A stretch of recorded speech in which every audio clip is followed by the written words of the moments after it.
verejné priestranstvo. Predložte občanské preukazy. Dobre, spýtam sa vás tak. tak. Vy občanské preukazy. Jasně, já se to musím odložit. My jsme chtěli zapálit svíčku za generála Lučanskýho a Okay, ale je vám zřejmé, že došlo k násilnému trestnému činu ve vězení, ve vyšetřovací vazbě a vám to nevadí, že to byl váš generál, váš policejní prezident? Vy se za to nestydíte? Co se stalo? Že ho tam zabili? Ano, já vám teraz povím. Vám je jedno, že generál váš byl... No kolega ho má, já nemám dva. Jo, já jsem úplně klidnej, ale...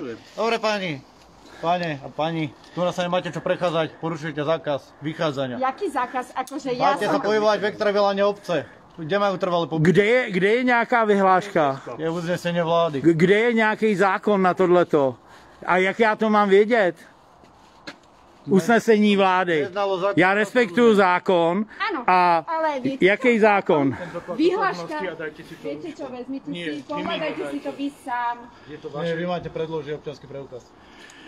A nasaďte si to rúško. Víte, že byl 5.12. dovezený do vězení v Prešově Černák, Mikuláš, a že vstal na Facebook, že dostal darček od Mikuláša Judáša. Víte, jaká to byla akce?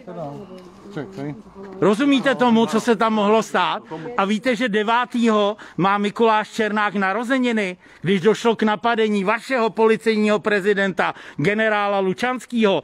A tady ta paní, která tady bydlí, paní ministryně, vyprávěla, že 11hodinovou operaci si udělá člověk, když cvičí s činkou a oběsí se, když je v komatu.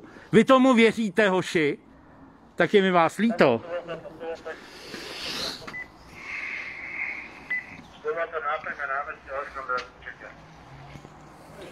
Ja nemám občiansky.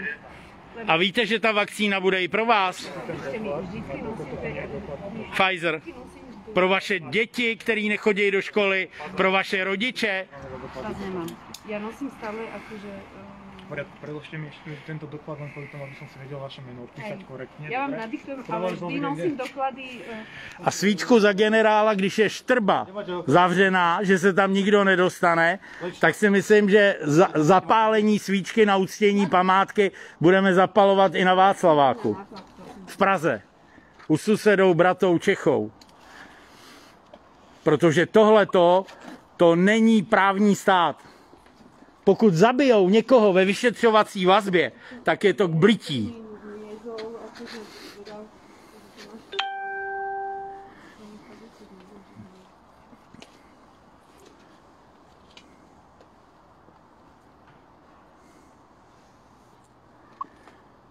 Ale vy si to viete úplne nájsť. Viete svoje rodné číslo? No jasné. Tak mi to Dám si číslo.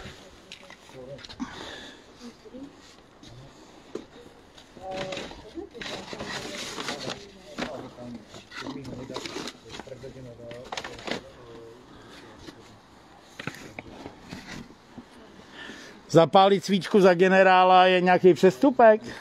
Je zákaz vychádzania. A kde to je napsaný? Kde to je napsaný? A nie len tak sa prechádzať po Bratislave. Môžete ísť do prírody, môžete ísť na Devín. Víte, kolikátý je Slovensko? Druhý nejhorší na světě, kvůli tady těm zákazům, kvůli tady těm lockdownům. Druhý nejhorší. A víte, kolikátý jste byli? Nejlepší na jaře. Tak jaký jsou ty vaše vyhlášení těch Mikasů a Krajčích a Krčméry? Viděli jste, jak se nechal píchnout? Vám píchnou ostrou. Ale on dělal jenom jako, že ho píchli. Vy si furt myslíte, že se vás to týkat nebude, hoši, ale vás se to bude týkat taky. Další auto.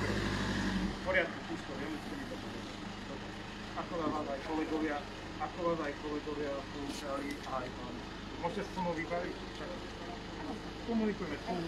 Nie, jasné, však pán sa tuto rozpráva s kolegami. Jo, Ja sa chcem sám. já to točím, protože mi to nepřijde normální, tohleto. Za A, nefunkční opatření, absolutně. Slovensko druhý největší počty úmrtí po těch hromadných testovačkách, kde lidi se nakazili akorát. A vy si myslíte, že je to dobře? Nebo nemáte na to vlastní názor? Jako policie. Zabijou vám generála a nikdo nic nedělá. Všem je to jedno. Dobre, pane, vyzývam vás zmysle zákona o policajnom zbore, paragraf 17 odsek 1, aby ste sa dostavili okamžite na obvodné oddelenie. Budete vypočutí k priestupku na úseku civilnej ochrany. Z jakého důvodu? Co jsem udělal? Porušujete zákon. Ne, jaký zákon? Jaký číslo zákona? Řekněte mi paragraf zákon, jako doktorka Krajníková. Paragraf 32 odsek 1 písmeno A. To není zákon. Zákon 42 z roku 94, zákon o civilnej ochrane obyvateľstva.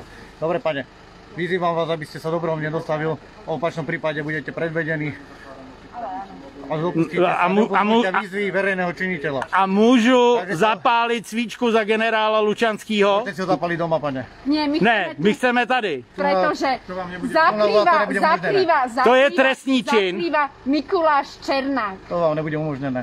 Môžete si to... Mikuláš Černák. Z jakého důvodu není... Zákaz vychádzania. Zákaz vychádzania, nemáte slovo, už Dobre, sme vám to pane. povedali. Ale jak to, že není dovolený svíčko? Vy ste prisahali zvrchovanosť. Dobre, idete dobrovoľne. Pracujícímu lidu. Idete dobrovoľne v opačnom prípade. Dobrovolně, samozřejmě, ale já chci zapálit svíčku za generála Lučanskýho. Proč? Dobre, slečna, zotrvajte tu. Dobre, čak buď. Poznáte na mieste.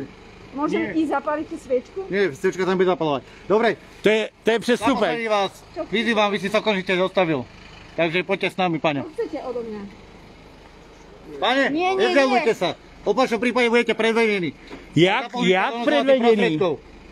A dopustíte sa priestupku, neopustite výzvy verejného Pozrite sa, činiteľa. ste na nás 1, 2, 3, 4, 5 Dobre, policajtov. nasledujte Čo kolegu, chcete ináč od budete nás? predvedení. My sme normálne išli. Podajte si mobil, nakoľko ste obmedzení momentálne na osobnej slobode.